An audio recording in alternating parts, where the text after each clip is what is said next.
Hey y'all, Stephanie Nash here, and I'm with Ted Boersma here at Forget Me Not Farms in Cimarron, Kansas, doing Time Changes the Life of a Farmer.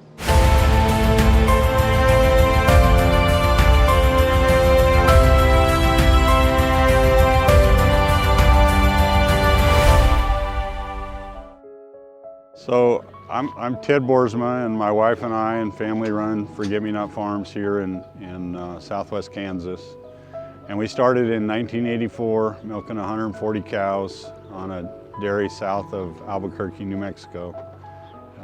We've been very blessed. We started with a bank first, a government second, the owner carried a third, and the realtor actually had to hold his commission in on it for 3 years so the others would believe that he believed we were going to survive. And we got some really good advice. We had several people tell us that if you're not moving forward, you're moving backwards.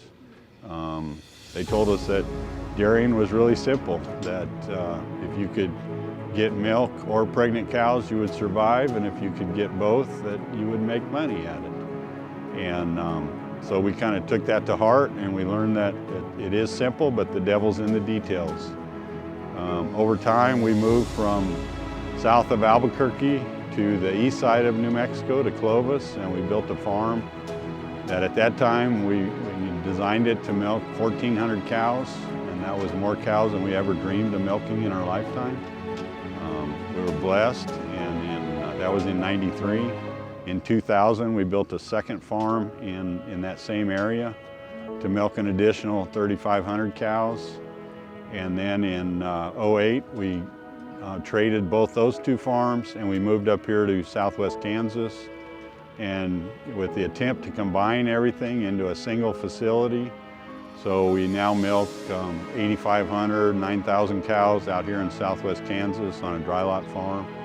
So there's times, the last 4 years have been difficult times.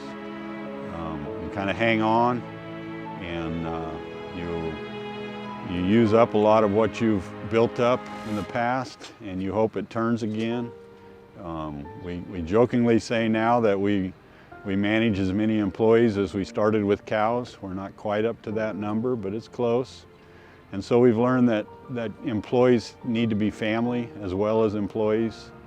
And so we usually tell people that we want to be the most efficient factory farm that we can be, because we want to provide the most wholesome, nutritious, affordable product to the public that we possibly can. But we also are a family farm. Our office is staffed only by family. We have 9 children, and 5 of the 9 work with us in some form or shape. And then we consider our employees family as well. And we attend their baby dedications, we attend weddings, graduations, and they're invited to our things as well.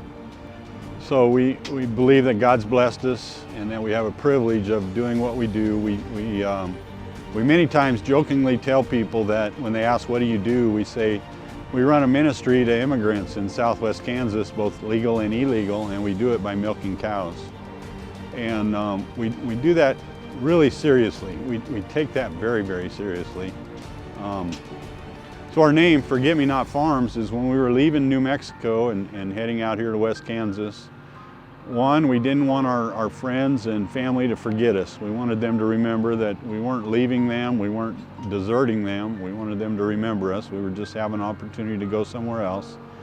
And then more importantly, we base it on a passage in Deuteronomy 8, 6 through 11, where God's talking to the children of Israel, and He's telling them that when you move into the land that I give you, which we believe that God brought us here, that and your barns are full, your cattle herds have expanded, your crops are doing well, and you've built your houses, be careful you don't forget where it all came from. And so we name this farm Forget Me Not in order to caution ourselves every day not to forget. Don't get too high on our own abilities.